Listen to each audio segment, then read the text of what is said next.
Let's go straight to Nigel Farage now, though, leader of the Reform Party. Nigel, great to have you here for this exclusive interview. An incredible story developed with you over the weekend. I know you're going to talk about it in detail for the first time today. You saved the lives of 2 migrants in the English Channel while out fishing. How extraordinary. Tell me everything. Yeah, well, as you know, I've been out in the Channel a lot this year, looking at the illegal migrant trade, the smuggling gangs, and I've seen lots and lots of these sort of, 12 to 16 foot inflatable ribs without boards on the back, with anywhere between sort of 10 and 18 migrants on board. So I've watched this. I've done my best to try and make the public aware of what's going on. And of course, we know that over 8,500 people have come to Britain via that perilous route. But what I saw on Sunday was something completely different. This was an inflatable kayak, the kind of thing you can buy for 30 quid. And there were 2 people on it. And they'd given up. They'd given up rowing. God. Visibility was poor. Sea conditions were absolutely horrible. I was out fishing for the day. A friend said, "You want to come fishing?" We saw this boat. They lifted up an oar so that we could see them. When we got to them, we realised that one of them was in a really pretty bad state. The other was still not great. So we called the Coast Guard, who said the lifeboat would be on its way. And we realised that our job was to stay with them to make sure that, the lifeboat got there in time, given that the seas were it was an easterly wind, short, choppy seas, not nice, and really feeling damp and cold and horrible. And these guys had no proper equipment on at all. Gosh, and so what happened? How long did it take for the Coast Guard to arrive? It gets much worse than this, Dan. So we got up close to them and tried to speak to them, but they spoke no English. We kind of worked out, we kept shouting, "Where are you from?" And Mali came across, because Mali speaks French. So I got to tell you that my O-level French ain't that good, but at least good enough to strike up some sort of rapport. And they got close to the boat. They obviously got a bit excited because we were there. They leant forward. The boat capsized. Oh, God. Oh, no. The kayak capsized. So now we've got 2 men in the water right in front of us. A truly horrendous situation. The only mercy is that it was slack water. That part where the tide is not running east to west or vice versa. Had the tide been running, that would have been the end of the game.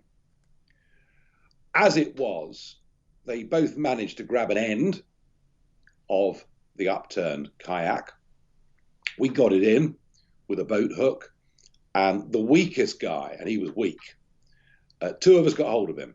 One bigger fella than me got him by the shoulders. I grabbed the back of his trousers and sort of underneath his knee, and we tried to lift him in over the gunwales.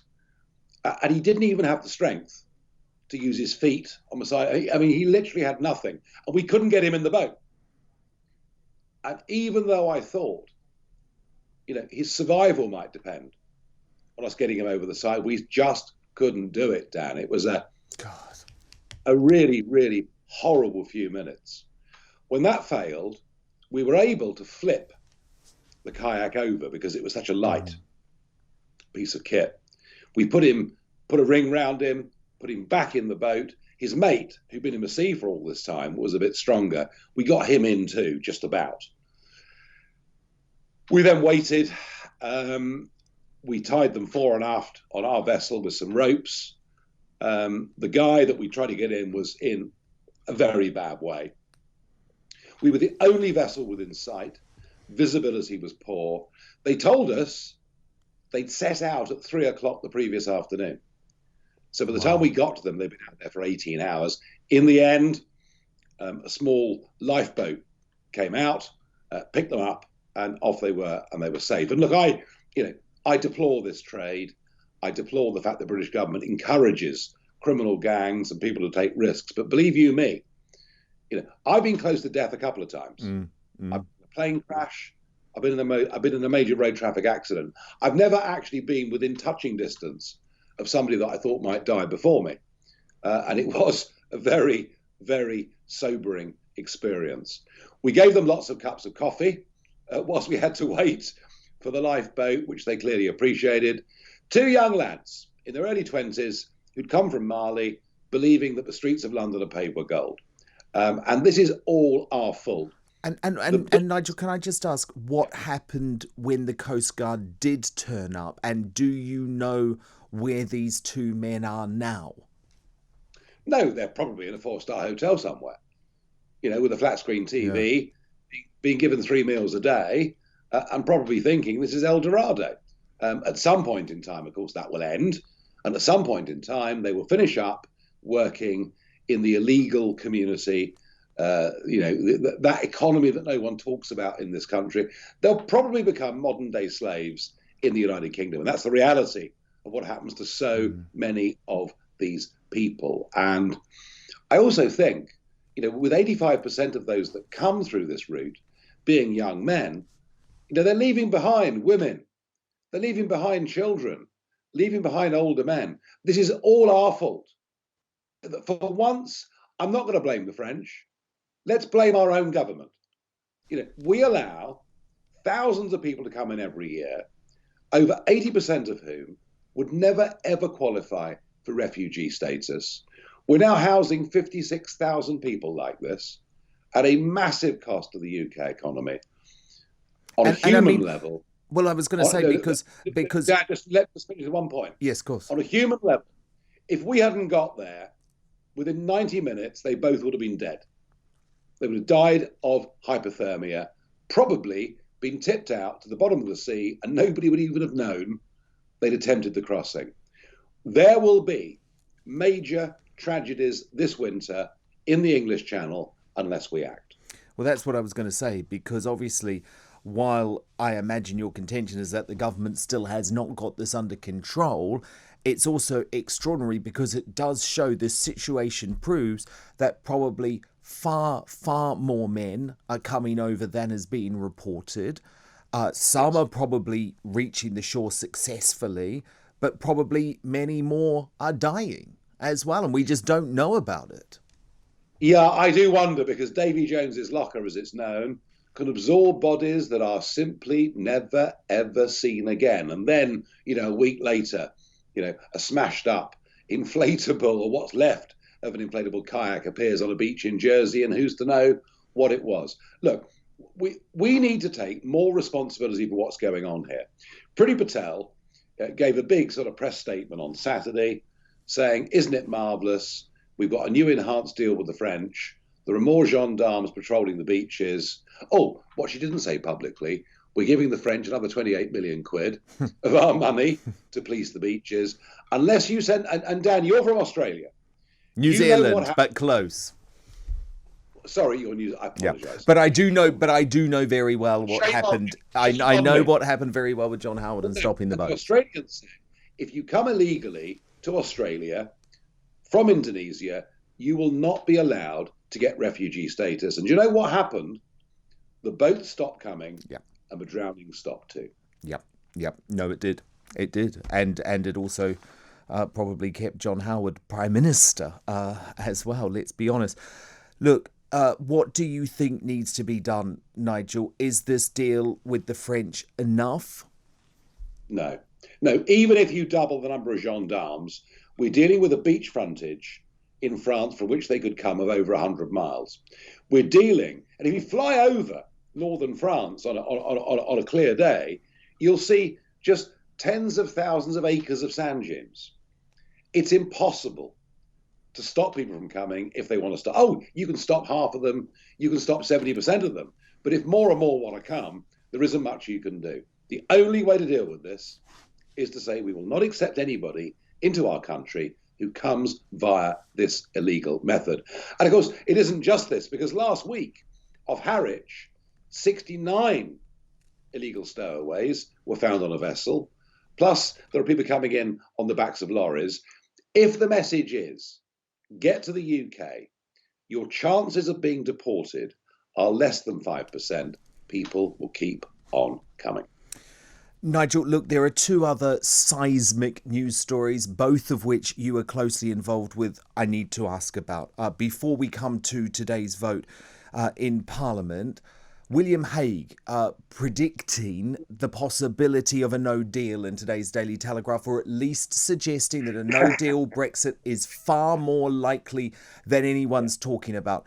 What's your reading of the current situation and the rhetoric coming from Barnier? I've not taken William Hague seriously for over 20 years, and I don't today.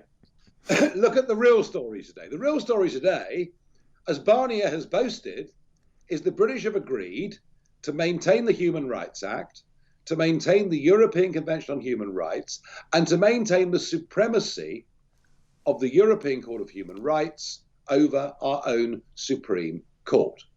Which we don't know is true or not. Well, do you know what? I know Barnier well. He may be many things. He's not a liar. So you think we have conceded? To that. If he says, you know, I mean, he's actually, I mean, look, his ideas about the United States of Europe are deluded, but he's actually a relatively honest man, at least by Brussels standards, he certainly is. So if Barnier is right, if we have conceded on that point, despite the Conservative Party, in the 2010 manifesto, the 2015 manifesto, the 2019 manifesto, say they would address some of these issues, such as us being forced to give prisoners the vote. I mean, things like that come from these European human rights laws. Plus, of course, our inability to deport terrorists to countries that the ECHR say they may be in danger in. Then not only do we have a breach of trust with the electorate, but it's a very, very bad sign for whatever the final deal is that Boris Johnson signs with the European Union. And I would think William Hague's article was as wrong as he's been on virtually everything for the last 2 decades. So you still predict we will get a deal, but it may just be a bad deal? Oh, absolutely. I think there will be a deal. And I think the American elections have changed this dynamic. You know, 4 years, over 4 years, the Conservatives have had to do a trade deal, to get us out of the European Union, to tie something up with the USA, an economy which is bouncing back already from this pandemic in the most astonishing way. We haven't done it. Trump wanted to. We weren't free to do so.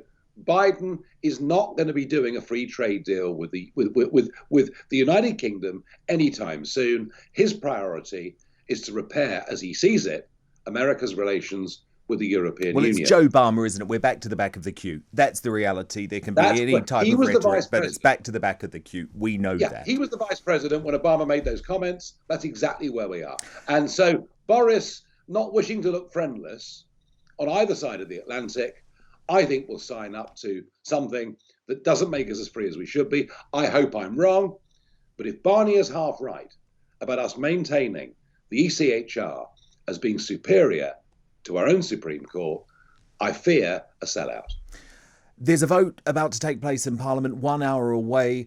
Potentially 40 Tory MPs could rebel against the government. Many more are likely to abstain. Has Boris Johnson, do you think, lost the support of Tory backbenchers, and how significant is that? I've, Dan, watched these rebellions going back for over 30 years. And it was indeed the Maastricht Rebellion when I believed the rebels, when they publicly said they opposed the treaty. I believed them. And in the end, you know what happened? They all start to cave and collapse and get bought off or get blackmailed, and to realise they only exist in politics because of the sponsorship of their party. So I think what will happen is that Boris will win the vote tonight, and we will effectively be in lockdown until at least Easter of next year. Now, if you work in the public sector, if you're a civil servant based in Whitehall, that's fantastic. Stay at home. You can't drink beer in the garden anymore. The weather's not good enough, but drink it inside. Yep. Your job is not threatened. Your pension's fine. But if you're self-employed or working in the private sector, you are heading for the economic bleakest of all bleak winters. And that's even without pricing in the sheer psychological damage that lockdown is doing, and let alone, people not being diagnosed for cancer, not being diagnosed for heart disease. I spoke this morning to the boss of one of the biggest diabetes charities in Britain. Do you know, not one of his patients has been screened since March. Shameful. Not one. Shameful. And we know with type 1 diabetes, unless you keep on top of it, it leads to blindness and amputations. Shameful. I don't for a minute underestimate that for a certain number of people, coronavirus is horrendous and can be lethal. But we have to bear in mind the average age of death is 82 years and 3 months, which is higher than normal life expectancy. We need some balance. I've said it before on your show. I'll say it again. The cure is worse than the disease. So, just finally, Nigel, Rita Ora, the pop star, has been publicly castigated after choosing to host a 30th birthday party at a restaurant with a whole load of friends who were all far younger than the age of risk for coronavirus. Even the Prime Minister has been weighing in, or at least his spokesperson, shaming this singer. Do you think Rita Ora actually did anything wrong? Yes, she broke the law. But is the law right? And that's the debate we need to have.